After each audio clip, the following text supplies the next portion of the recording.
Hello guys, welcome back to the study. और आज की क्लास में हम लोग करने हैं मैथ का पार्ट 7। ठीक है, और हम विदाउट वेस्टिंग टाइम मैं बहुत कम टाइम में सब कुछ समझा दूं कि देखो मैथ का एक सीरीज चल रहा था 500 करके, ठीक है ना। उसका पार्ट 7 है, इसके प्लेलिस्ट है मैथ 500 करके, उसको जाके फॉलो करना। पूरी पार्ट उसमें आपको मिल जाएगी। प्लेलिस्ट का लिंक डिस्क्रिप्शन में, और इसकी पीडीएफ के लिए आप टेलीग्राम चैनल पर ज्वाइन कर लो।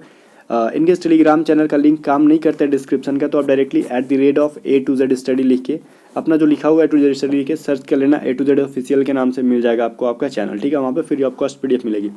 और गाइस देखो, मॉर्निंग में जो मैंने कराया था आपको ईडियम फ्रेज का टॉप 50 क्वेश्चन, जो कि आपके एग्जाम के लिए बहुत इंपॉर्टेंट है, वो नहीं देखा तो देख लेना। सिलेक्टेड क्वेश्चन मैंने वहाँ पे दिया था, ठीक है।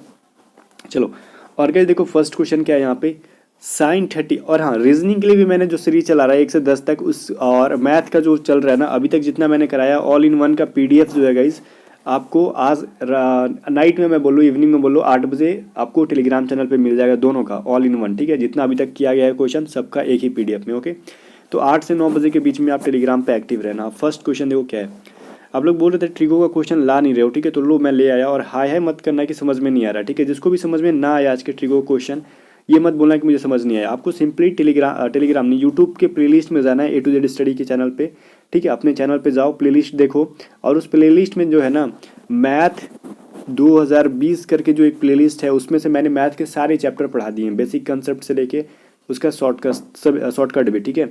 तो जाना उसमें से वो सारे चैप्टर्स में से ट्रिगो को ओपन करना और अच्छे से इसका बेसिक कंसेप्ट और शॉर्टकट दोनों पढ़ लेना, फिर समझ में आएगा। अभी इसका वैल्यू पूछ रहा है क्या होगा, तो यहाँ पे सिंपली हम निकाल सकते हैं। कब? जब हमें इसका वैल्यू याद होगा तब। तो साइन 30 का वैल्यू क्या होता है ये बताओ। अब बोलोगे हमें तो याद ही नहीं है, तो इसका जो चार्ट होता है ना, 0 का वैल्यू क्या होता है, 30 का वैल्यू क्या होता है, 45 का वैल्यू क्या होता है, 60 का, 90 का, तो सब आपको रट जाना होगा, ठीक है ना। रटना कैसे, लिख लिख के याद कर लेना, ठीक है। इंटरनेट पर मिल जाएगा आपको, या फिर मैंने भी पढ़ाया था उसको पहले।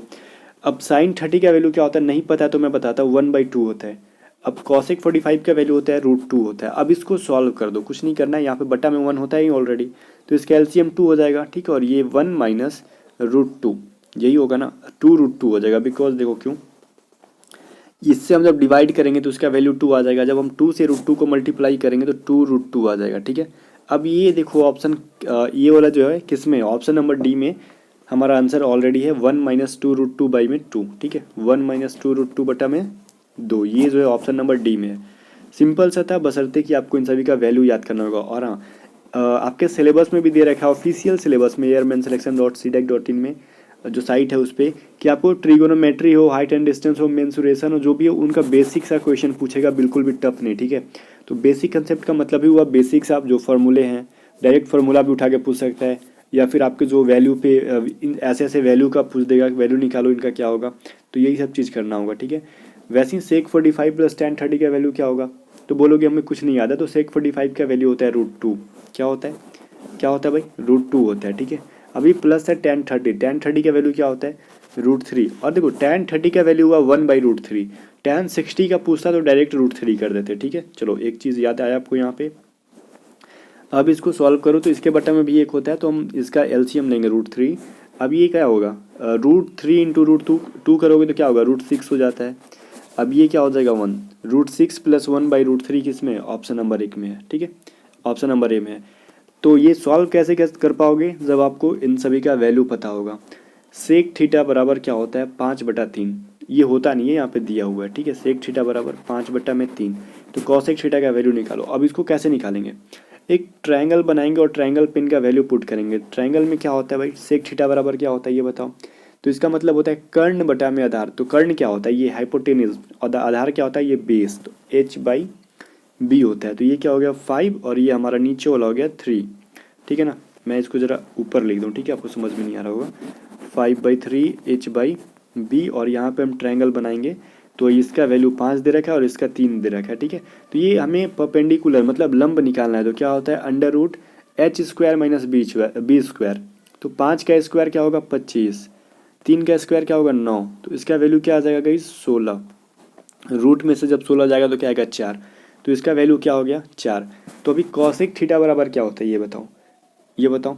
कॉसेक थीटा बराबर होता है हमारे पास कर्ण बटा में लंब। कर्ण बटा में लंब क्या होता है, मतलब हाइपोटेनिज्म। इस ट्रायंगल का वैल्यू तो पता चल गया ना आपको, 4 था, 5 था, 3 था।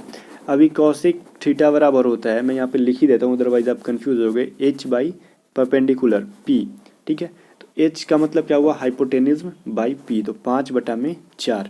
आप बोलोगे 5/4 तो कहीं ऑप्शन में है ही नहीं, तो कोई बात नहीं, इसको डिवाइड दे दो, जब इसको डिवाइड दोगे तो 1.25 आ जाएगा आपका आंसर। ऑप्शन नंबर बी में क्या है, इसका राइट आंसर है।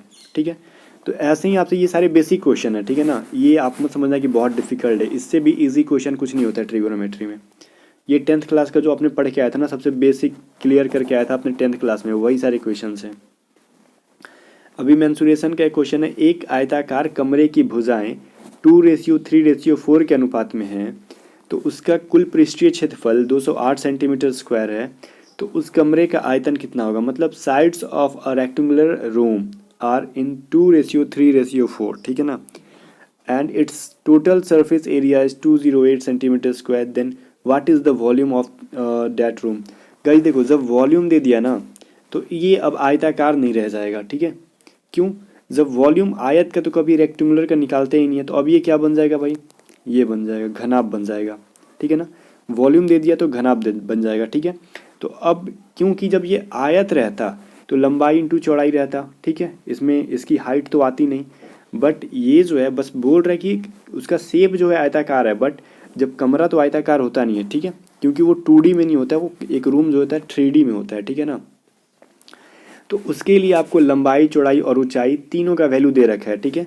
तो ये बताओ कि एक घनाभ का, ठीक है, आपने क्यूब और क्यूबाइड पढ़ा होगा, उसमें मैं बोल रहा हूँ कि उसका क्या होता है, ये एरिया दे रखा है, इसका एरिया का रेशियो दे रखा है, ठीक है ना, कमरे की भुजा है और पृष्ठीय क्षेत्रफल 208 है, और कमरे कितने हैं, मान लो एल का वैल्यू है हमारे पास 2 है ना, तो रेशियो में तो 2x ले लेंगे, बी हमारे पास 3x हो जाएगा, और एच हमारे पास क्या हो जाएगा ये बताओ, 4x हो जाएगा, ठीक है, इसको ध्यान से समझना, 2x 3x, L equal to 2x, B equal to 3x, समझना इसको ध्यान से, H बराबर क्या हो जाएगा 4x, ठीक है।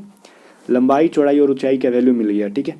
तो उसका पृष्ठीय क्षेत्रफल क्या होता है एक घनाभ का, तो बोलोगे कि अब तो फॉर्मूला याद करना पड़ेगा, तो वो कौन करेगा, एरिया बराबर क्या हो जाता है भाई, पृष्ठीय क्षेत्रफल बराबर हो जाता है हमारे पास 2 into LB plus BH plus HL, ठीक है, और इसका वैल्यू दे रखा है 208, ठीक है, इसका वैल्यू दे रखा है ना यहाँ पे 208। अब इन सभी में 2LB BH एंड HL का फॉर्मूला इसके अकॉर्डिंग आप वैल्यू रख दो और सॉल्व कर दो। L इंटू बी, L क्या है 2x है और B क्या है 3x है, तो 2x इंटू 3x क्या होता है 6x स्क्वायर, तो ये हमारा हो गया 6x स्क्वायर, ये पहले 2 है मल्टीप्लाई, प्लस करो BH, B क्या है 3x और H क्या है 4x, तो 12x स्क्वायर हो गया हमारा, ठीक है, और HL, तो H क्या है 4x और L क्या है 2x, तो 4 दूनी 8 स्क्वायर, अब बराबर क्या हो जाएगा 208। अब इसको पहले कॉपी पे लिख लो, 6x स्क्वायर 12x स्क्वायर और 18x स्क्वायर, फिर इन सभी को जब आप जोड़ दोगे 6 12 और 18 को, तो क्या आएगा इसका वैल्यू, जोड़ के देखना है इसका वैल्यू क्या हो जाएगा 26 हो जाएगा, तो 26x स्क्वायर इंटू 2, ठीक है, 26x square into 2 equal to 208 था, तो इसको जब मल्टीप्लाई करेंगे 2 से तो क्या हो जाएगा 52x स्क्वायर इक्वल टू 208, तो 52 से इसको जब हम कटाएंगे तो इसका वैल्यू 4 आएगा, 4 बार में कट जाएगा, तो एक्स स्क्वायर का वैल्यू हमारे पास आया है 4। आप स्टेप बाय स्टेप कॉपी पे वीडियो को रोक के लिखते जाना, ठीक है। तो ये क्या हो जाएगा एक्स का वैल्यू 2, बिकॉज जब रूट 2 इधर जाएगा तो रूट में आ जाएगा ना, तो एक्स का वैल्यू हो गया 2। जब हमारा एक्स का वैल्यू 2 निकल ही गया और हमने एल इक्वल टू लिखा था 2x, बी इक्वल टू लिखा था 3x और एच बराबर लिखा था हमने 4x, ठीक है। तो हमसे पूछ क्या रहा है कि उस कमरे का आयतन बताओ, ठीक है ना, कमरे का आयतन होता है volume equal to L into B into H, ठीक है, और L का वैल्यू क्या है 2x, तो 2x का वैल्यू 2 रखेंगे तो L का क्या हो जाएगा 2 इंटू 2 बराबर 4, इन सभी में x में सभी का वैल्यू रखते जाओ, ठीक है, और फिर L into B into H करो, तो b का वैल्यू क्या होता है 3 दूनी 6, h का क्या हो गया 4 दूनी 8, ठीक है। अब इनको जाके मल्टीप्लाई कर दो, क्या है तो आपका 192 सेंटीमीटर क्यूब आ जाएगा, वॉल्यूम क्यूब में ही होता है, तो फाइनली आंसर ये हो गया। अब ये जिसको समझ में नहीं आया होगा, मैं मेंसुरेशन ऑलरेडी मैंने ख़त्म कर दिया पढ़ा के, तो जाके उसकी वीडियोस देखो, ठीक है, क्योंकि 20 दिन में मैथ का सिलेबस ख़त्म करना इम्पॉसिबल है, इसलिए मैं पिछले मतलब मैं बोलूँ जनवरी फरवरी से स्टार्ट करके मैंने शुरू कर दिया था सारी मैथ के चैप्टर्स को ख़त्म करना, फिर भी बहुत कम लोग जुड़े हुए थे मेरे चैनल से, तो जो भी जुड़े हुए थे उन्होंने मैथ रीजनिंग अच्छा कर लिया है, जो अब जुड़ रहे हैं जाके अच्छा कर लो, ठीक है। कॉस 11 पाई बटा में 6 है तो बराबर x है, तो x का वैल्यू बताओ। देखो कॉस 11 पाई का वैल्यू क्या होता है 180 डिग्री बटा में 6, ठीक है ना, ये बराबर x है तो x को गोली मारो, हम इतना ही को सॉल्व कर लेंगे तो x का वैल्यू निकल जाएगा, ठीक है। अब इसको जो हम कटाएंगे तो 18, तो इसका वैल्यू क्या हो गया cos 11 इंटू 30 तो 330 डिग्री।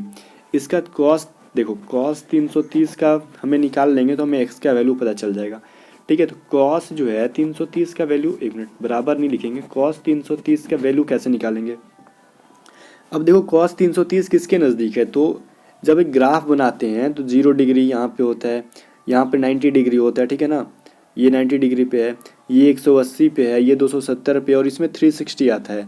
तो ये बताओ 330 किसके नज़दीक है, 360 के काफ़ी नज़दीक है। तो 360 में कितना घटाओगे तो 330 आएगा। तो क्या लिखेंगे, cos 360 माइनस 30 डिग्री करेंगे तो cos 330 आ जाएगा, ठीक है। और ये क्या होगा 300 ये देखो जब हम क्या करेंगे भाई, cos 360 में 30 घटाएंगे तो ये वैल्यू आ जाएगा। और cos 360 माइनस थीटा का वैल्यू क्या होता है, बेसिक फार्मूला जो मैंने पहले पढ़ाया था, cos 360 माइनस थीटा बराबर होता है cos थीटा, ठीक है ना। तो ये थीटा तो हमने ये रखा है ना, इसको थीटा 30 डिग्री घटाया तो cos थीटा क्या हो गया cos 30 डिग्री, ठीक है। तो वैल्यू इसका क्या आ गया cos 30 डिग्री। अब cos 30 डिग्री का वैल्यू क्या होता है √3/2 और cos इसमें क्या होता है प्लस में होता है, तो माइनस में क्यों आंसर करेंगे। तो ऑप्शन हो गया हमारे पास ए, ठीक है, राइट आंसर। अब ये मुझे पता है कि देखो यहाँ पे 80% स्टूडेंट्स को समझ में नहीं आया होगा, क्यों, क्योंकि उनका बेसिक खराब है, और बेसिक खराब है तो वो प्लेलिस्ट से ही जाके अच्छा होगा, ठीक है ना। एक क्वेश्चन है यहाँ पे, एक विद्यार्थी द्वारा 6 विषयों में 6 सब्जेक्ट्स में प्राप्त जो है एवरेज मार्क्स जो है 88 है, ठीक है। तो जांच करने पर यह देखा गया कि एक विषय में उनके द्वारा प्राप्त की गई जो अंक है गलती से 68 के बजाय 86 हो गए हैं। तो उसके द्वारा प्राप्त अंकों का सही औसत क्या है। देखो पहले तो 6 सब्जेक्ट हैं, उसका औसत इतना है ना 88 है, तो टोटल अंक कितना है, तो 88 माइनस इंटू क्या करेंगे 6 करेंगे, ठीक है। 88 इंटू 6 जब आप करोगे तो इसका वैल्यू क्या आता है 528 आता है, ठीक है, 528 है, ठीक है ना। अभी देखो ये बोल रहा है गलती से 68 के बजाय 86 हो गया, गलती से 86 हमने लिख दिया, तो ये काम गलती से हुआ है ना, इसको घटा दो और सही जो करना है हमें 68 उसको जोड़ दो। तो हमने 68 जोड़ना है और गलती से जो हुआ है उसको घटा दो और इसका एवरेज निकालना। तो टोटल कितने सब्जेक्ट है 6 ही है, 6 ही सब्जेक्ट है ना। तो अब इसका वैल्यू जो होगा आपका आंसर होगा फाइनली। तो 528 में 68 जब जोड़ोगे तो क्या होगा 596, फिर इसमें 86 घटा के 6 से डिवाइड करो। तो 596 में जब आप 86 घटाओगे तो क्या होगा 510, तो 510 बटा में 6, 510 बटा में 6 करोगे तो क्या हो जाएगा 85। तो फाइनली हमारा 85 है और ऑप्शन देखो नीचे होगा 85 है, ऑप्शन नंबर सी में। आ गया ना आंसर, बिल्कुल भी आ गया। नेक्स्ट क्वेश्चन देखो क्या हमारे पास, 5 क्रमिक सम संख्याओं का औसत 10 है तो दूसरी सबसे बड़ी संख्या का वर्ग ज्ञात करो, ठीक है ना। ये क्वेश्चन थोड़ा सा आपको समझना होगा, लॉजिकल क्वेश्चन है, ठीक है ना। 5 क्रमिक सम संख्याओं, तो इसका मतलब ये नहीं कि 2 4 6 ले लेंगे, नहीं ऐसा नहीं बोल रहा। प्राकृतिक संख्या नहीं बोला यहाँ पे कि प्राकृतिक संख्याओं की शुरुआत से मिल रहा, नहीं, कहीं से भी 5, जैसे कहीं से भी 5 जो है लगातार सम संख्या होनी चाहिए, लगातार इवन नंबर्स होनी चाहिए।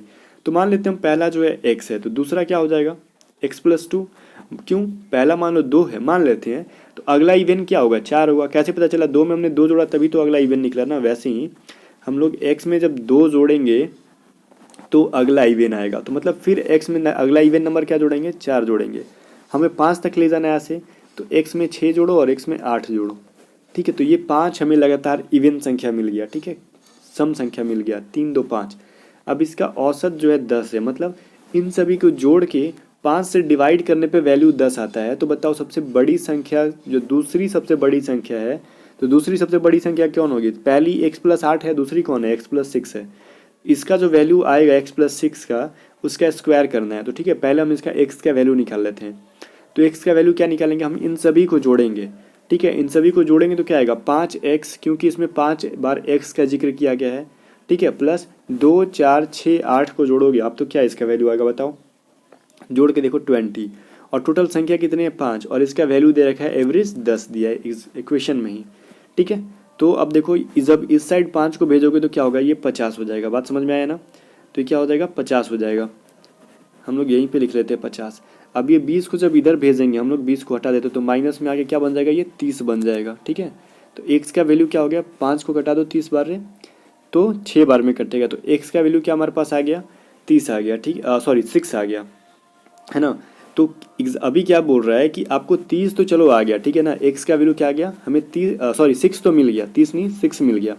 तो हमें दूसरी जो सबसे बड़ी संख्या है उसमें 6 को जोड़ के उसका स्क्वायर करना है, ठीक है ना।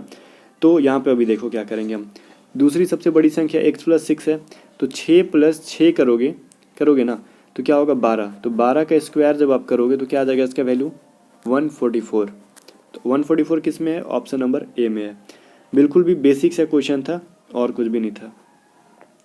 क्वेश्चन नंबर 8 देखो क्या बोल रहा है, एक दुकानदार क्रमशः 30 रुपये प्रति केजी और 40 रुपये प्रति केजी वाली दो किस्म की चीनी के अनुपात किस अनुपात में मिलाया था कि मिश्रण 33 रुपये प्रति केजी में बेचा जाए। देखो तीनों जो है रेट ही है, 30 रुपये पर केजी, 40 रुपीज़ पर केजी एंड 33 रुपीज़ पर केजी है। इसको मिलाना है, मतलब मिक्सचर वाले फार्मूला को लगाना है, और तीनों का मतलब एक ही चीज़ है, वैल्यू हमारा 30 है 40, वैल्यू नहीं मतलब तीनों का आंकड़ा एक ही है, उसका पर केजी दे रखा है, ठीक है 33 है। तो सिंपली हम लोग क्रॉस माइनस करा दो, मिल जाएगा। तो 40 में से 30, 40 और 33 क्रॉस माइनस कराने आता है, तो 40 में से जो हम माइनस कराएंगे इधर लिखेंगे और 30 और 33 को माइनस करा के इधर लिखेंगे। तो 40 में से 33 गया 7 और 33 में से 30 गया, क्या बचेगा, बड़े वाले इसमें छोटा घटाना, ठीक है। अब ये दिमाग मत लगाना कि माइनस में वैल्यू दे रहा है, माइनस में नहीं देगा। तो 7:3 का रेशियो मिल गया, option number D. Mixture and allegation chapter मैंने पढ़ा दिया है, उसी में आपको ये सारे कंसेप्ट मिल जाएंगे।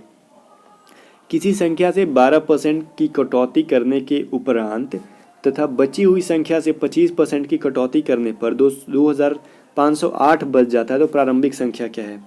अगर कल के रगा का मॉक टेस्ट आपने देखा होगा तो ये वाला फॉर्मूला आपको कल ही मैंने बताया था। देखो ये बार बार डिस्काउंट दे रहा है ना, कटौती कर रहा है, फाइनली लास्ट में ये बच रहा है, बट हमें इनिशियल बताना है क्या होगा, ठीक है ना। इनिशियल सम हमें टोटल प्रारंभिक, कल जो है प्रारंभिक दे रखा था और फाइनली पूछ रहा था कितना होगा, बट यहाँ पे प्रारंभिक नहीं पता, तो प्रारंभिक मान लो x है और 12% की डिस्काउंट है ना, तो 100 में से 12 घटाओगे तो क्या आएगा 88 आ जाएगा, 88/100 इंटू फिर सेकंड क्या दे रहा है 25, तो 100 में से 25% गया, कटौती करना मतलब माइनस करना, तो 75 हो जाएगा, 25 माइनस करोगे तो फाइनली बच रहा हमारे पास 2508।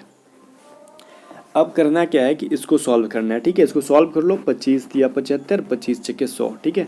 फिर ऐसे कर लो, 22 बार में घटाओ, इसको 25 बार में घटाओ और फाइनली आपको x का वैल्यू आपको मिल जाएगा कितना 3800 रुपये, ठीक है। कितना मिल जाएगा आपको 3000। ये खुद से आप माइनस करके कटाव उठा के देख सकते हो, ठीक है ना, इसमें कुछ भी है नहीं। तो ये छोटा सा कैलकुलेशन आप कर लेना, 3800 आपको आ जाएगा। मैंने आपको तरीका बता दिया सॉल्व करने का, ठीक है। और मैंने इस तरीके के क्वेश्चन कल भी आपको बताया था, ठीक है ना, तो वो कंसेप्ट याद होगा तो आप सॉल्व कर लिए होगे।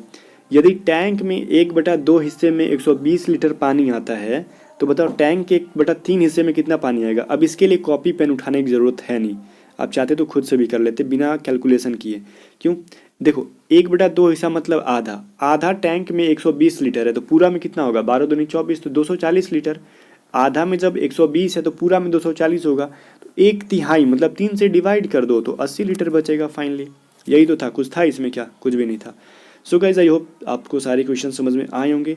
नहीं समझ में आएंगे तो आपका बेसिक मतलब ख़राब है, और बेसिक ख़राब है तो आपका एक ही उपाय है, मैंने जो है मैथ का जो प्लेलिस्ट कराया है मैथ 2020 करके, उसका भी चलो लिंक मैं डिस्क्रिप्शन में डाल दूंगा, जाके पूरी कोर्स एक बार फिर से दिन रात एक करके पढ़ लो, 20 दिन जो भी है, जो टॉपिक ख़त्म आपको नहीं समझ में आ रहा वही टॉपिक जाके पढ़ लो, आपके एग्ज़ाम तक अच्छी हो जाएंगी। और जितना ज़्यादा प्रैक्टिस लगाओ, सिर्फ यही 10 क्वेश्चन करने से डेली कुछ नहीं होगा, खुद से भी 20 से 30 डेली मैथ्स की प्रैक्टिस कम से कम कराओ, और अधिक से अधिक तो जितने टाइम बचते हैं उतना करो। एग्ज़ाम से पहले इतना तो मेहनत करना होगा। ओके चलो मिलते हैं नेक्स्ट वीडियो, और शाम को रीजनिंग की क्लास ज़रूर आएगी, ठीक है ना।